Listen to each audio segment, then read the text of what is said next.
Oui. Alléluia. Tu le jetteras loin.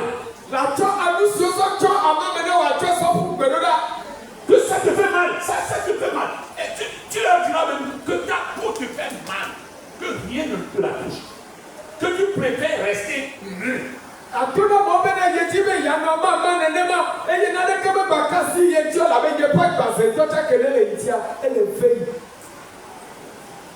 Alléluia. Parce que nu tu es venu. Nu tu repartis. Tu n'emporteras rien. Mon frère, ma soeur. Et c'est là où tu sauras que tu ne vaux rien. C'est là où tu sentiras la fragilité de la vie de l'homme.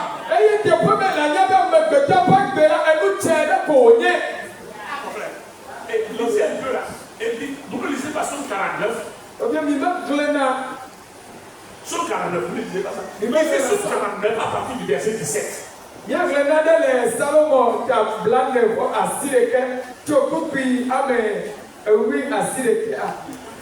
17. Oui, verset 17. Lisez verset, à partir de verset 17 jusqu'à 20 seulement. 20, 21. Vous comprenez? Somme 49, verset 17. Vous aurez pitié de vous-même. Car il n'emporte rien en mourant. Ces trésors ne descendent point après lui. Il aura beau s'estimer heureux pendant sa vie. Oui, tu auras beau. On aura beau s'estimer heureux. Il aura beau s'estimer heureux dans sa vie. On aura beau te louer des jouissances que tu te donnes. Bien. Tu iras néanmoins au séjour de tes pères. Au séjour de tes pères. Qui jamais ne reverront la lumière. Jamais. Verset 20. L'homme qui est en honneur et qui n'a pas intelligence est semblable aux bêtes que l'on égorge. Amen. Amen. Salomon tabla enevo asireke jokupi amewi andrea jova bla verdi. Ala bana ne akula machona ne kede asi o. Aba atongara mayi yome pri o. Togobe abu adopi amesiwoya eye ameo kafi esimu le esi megala ayi adawo de kakple fofua ƒe didime si magakpɔ agbo ƒe kekeli kpɔ o kpukpi blave ame si kesinɔnuwo le evɔ gɔmesese mele esi o la le abe gbemela siwo trɔna la ene. Amen. Amen. Amen. Alléluia. Amen. Alléluia. Est-ce que quelqu'un a des oreilles? Relis ce passage-là. Relis. Posément encore. Le peuple. Salomon tabla nevo asideke. Tukui amewi andre sova bela evedi. Ela bena ne ekula machona deke de asi o. Efe atogara mayi yome pli o. Togobe ebu edokui amesi woya eye amewo kafi esinu le edi jemne hala ayi ada wodeka kple fofoawo ƒe didime si magakpɔ agbe ƒe keke keli akɔ o tukui bla vɛ ame sisi kesinɔnuwo le evɔ gɔmesese mele esi o la le abe gbemela si trɔ la ene. Amen. Amen. Le résumé, c'est que si tu as des richesses, il faut que tu aies aussi de l'intelligence.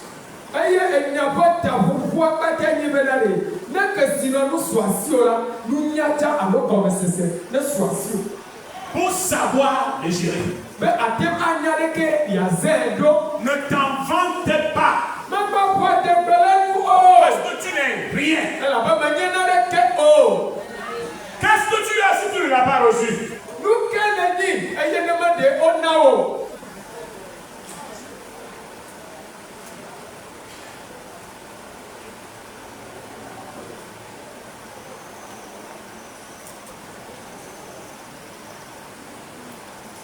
Alléluia. Ecclésiaste 5, verset 15. Vous ne savez pas ce qui est écrit là-bas. Lisez ça.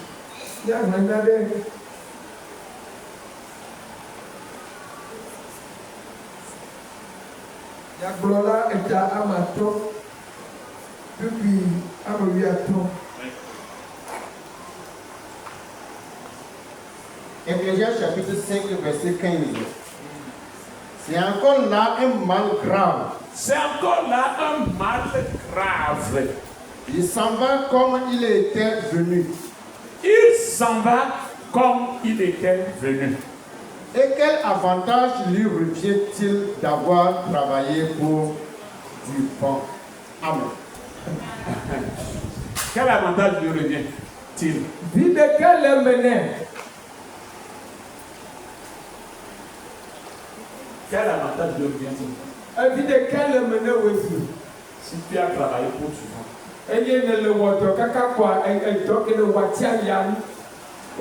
Parce que tu n'as rien apporté. Et c'est comme quelqu'un qui poursuit le vent en disant qu'il va le saisir.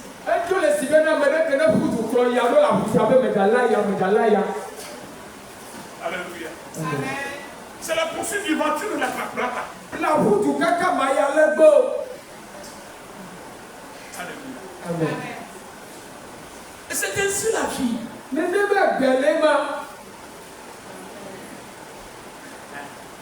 Mais l'homme a dans sa nature, donc, ne comprend pas cela.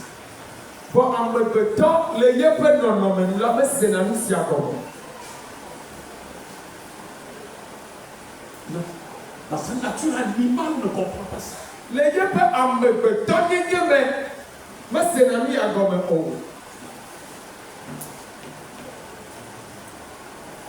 Je vais faire ceci. Je vais gagner le monde. Eh, ça. Non. Mais pourquoi certaines personnes se croient immortelles?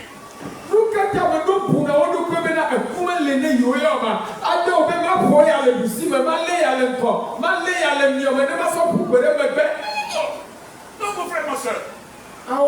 Tu pourras. C'est une évidence. C'est une évidence. Qui que tu sois, tu peux te faire entourer de toutes les sentinelles de ce monde. De toutes les sentinelles de ce monde.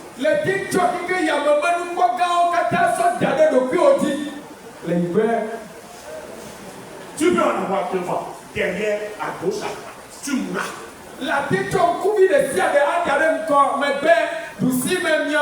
Prépare plutôt là où tu vas.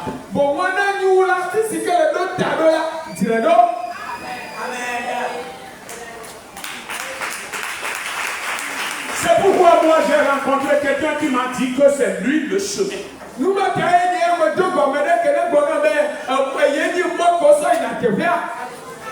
La vie éternelle.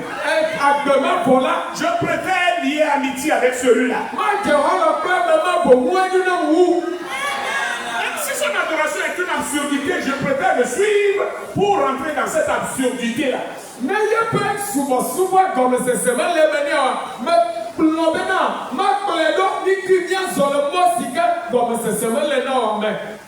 Amen. Laisse-la me remplir d'espoir. Qu'après cette vie, il y a une autre vie.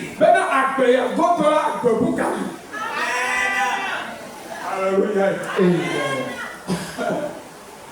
Alléluia.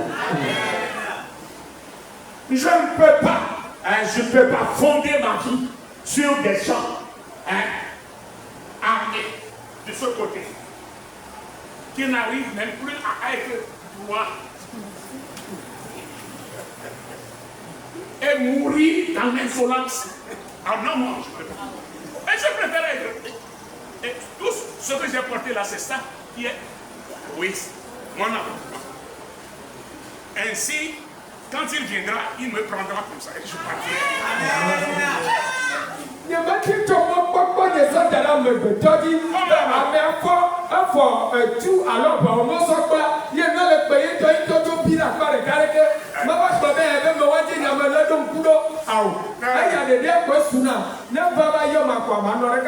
Dieu m'a dit, si l'Éternel ne garde pas une ville, celui qui veille, veille en vain.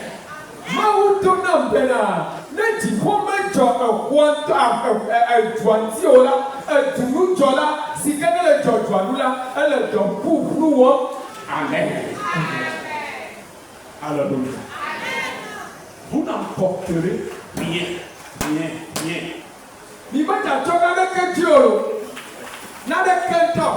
Comprenez.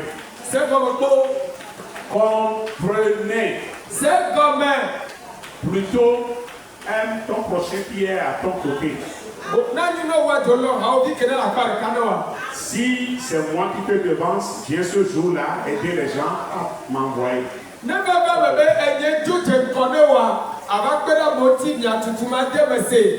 Amen.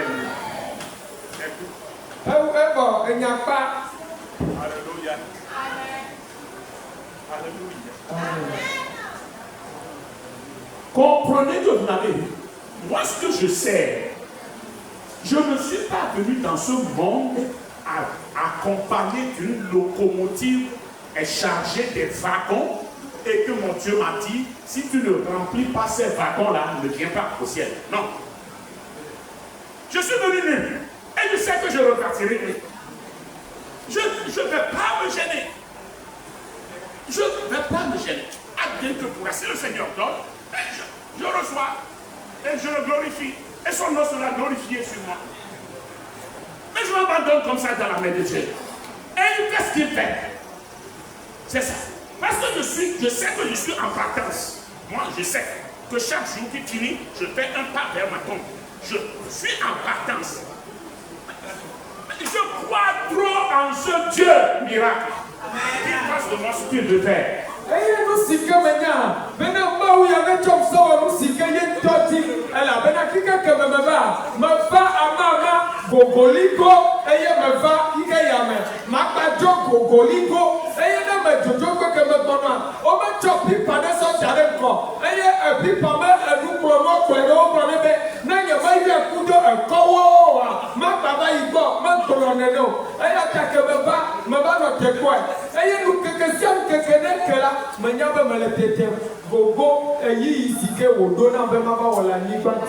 Alléluia. Amen. Mais s'il veut que je vienne et que derrière moi, je suis venu malheureux et que quand je partirai, on m'appellera Pacha. C'est le Seigneur qui le fera. Je ne m'empêcherai pas de faire Pacha. Non. C'est Dieu même qui me fera. C'est lui qui me fera Pacha.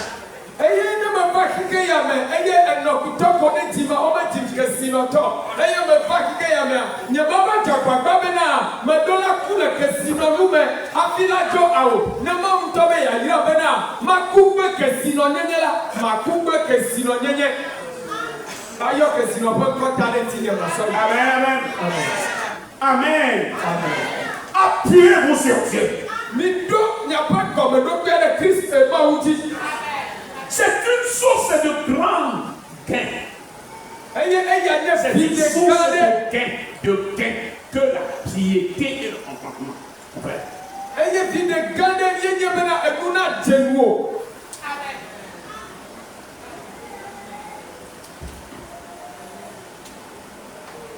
Lisez Proverbe 10, verset 22.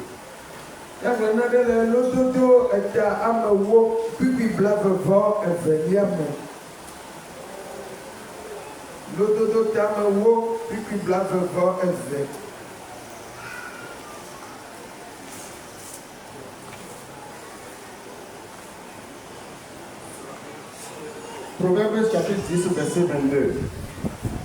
C'est la bénédiction de l'Éternel qui enrichit et il la fait sur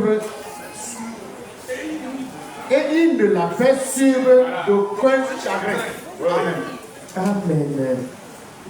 C'est la bénédiction de l'Éternel qui fait de quelqu'un riche. Et l'Éternel ne fait pas suivre cette bénédiction de chagrin. Cette richesse-là de chagrin. Non. Alléluia. Je peux pas faire. Yehowa peut y aller bien que sinon nous fait. Et il me toi pour me avec un mot. Ah oui, on a mis sinon pas à Amen. Alléluia. Amen. Ma frère, ma soeur. Ainsi est la parole de Dieu.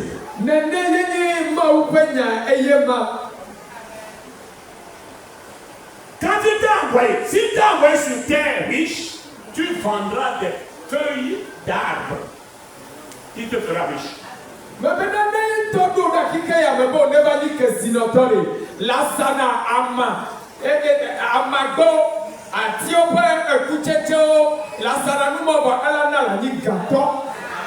tu vendras de l'eau glacée, tu seras riche.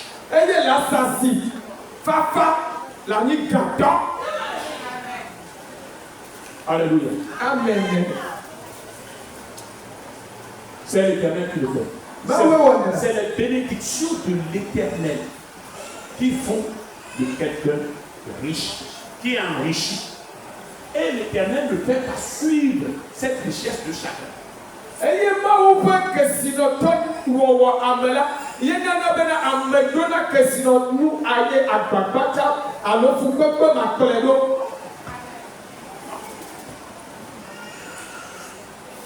Tu seras riche sans savoir que tu es riche même.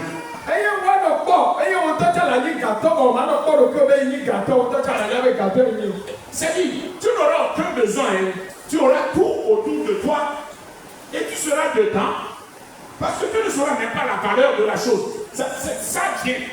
Si Dieu veut te faire riche, Dieu veut t'enrichir. Oh. Si tu pars dans la douche, la richesse te suivra. Si tu vas au PC, la richesse te suivra. Si tu veux aller même dans une assemblée, la richesse te suivra. Tu lui diras, reste à la maison, les gens sauront que je suis riche. Il dira, non, nous irons ensemble là-bas. Pour qu'on sache que tu es riche. Partout où tu iras, la richesse te suivra.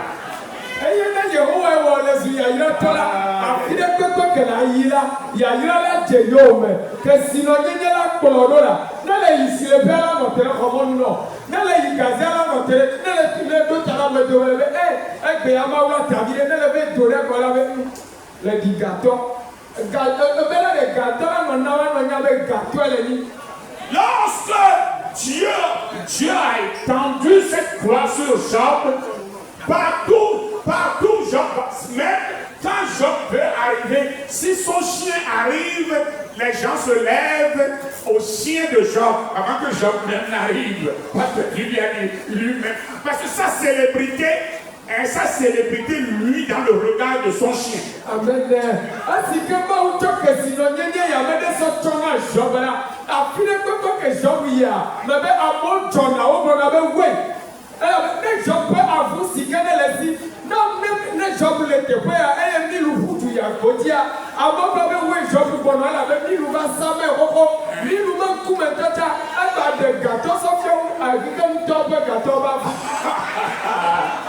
Alléluia.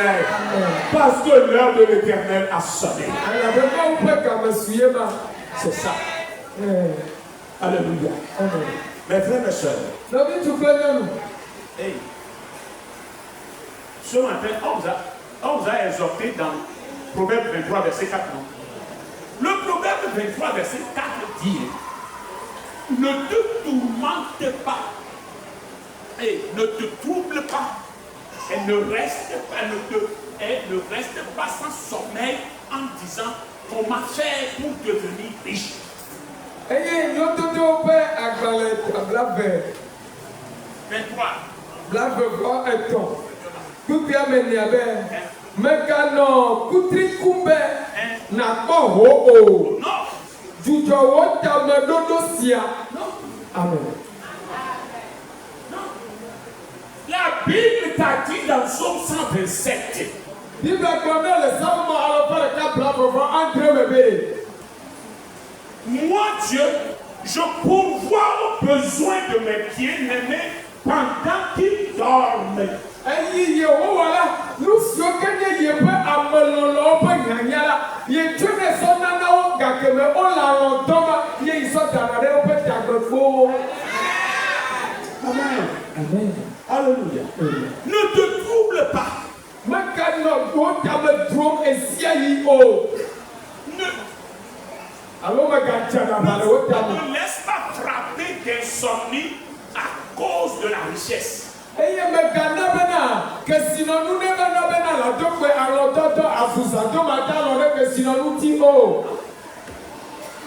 applique pas ton intelligence.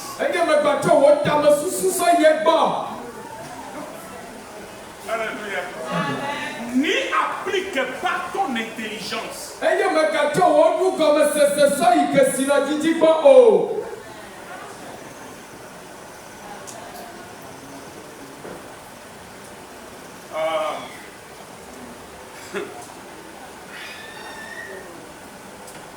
Est-ce que vous avez quand même de fouiller un peu la Bible? Parce qu'il y a tout dans la Bible. Comment vous devez vous comporter pour que Dieu vous fasse riche? Et lisez dans Ecclésiaste 9. Et vous avez une fois déjà le verset 11, le 11 seulement.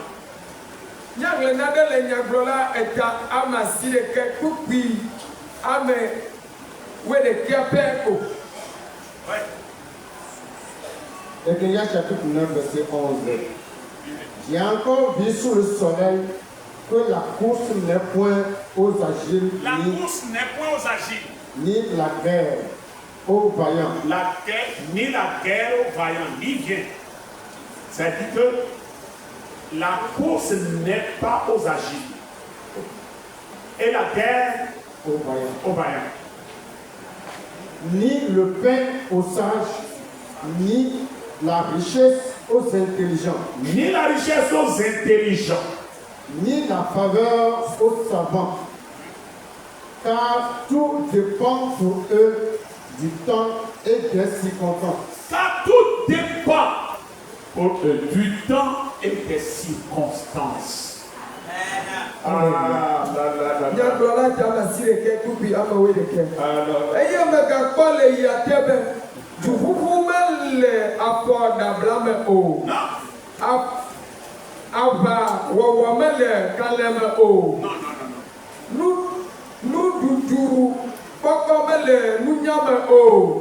Que sinon nous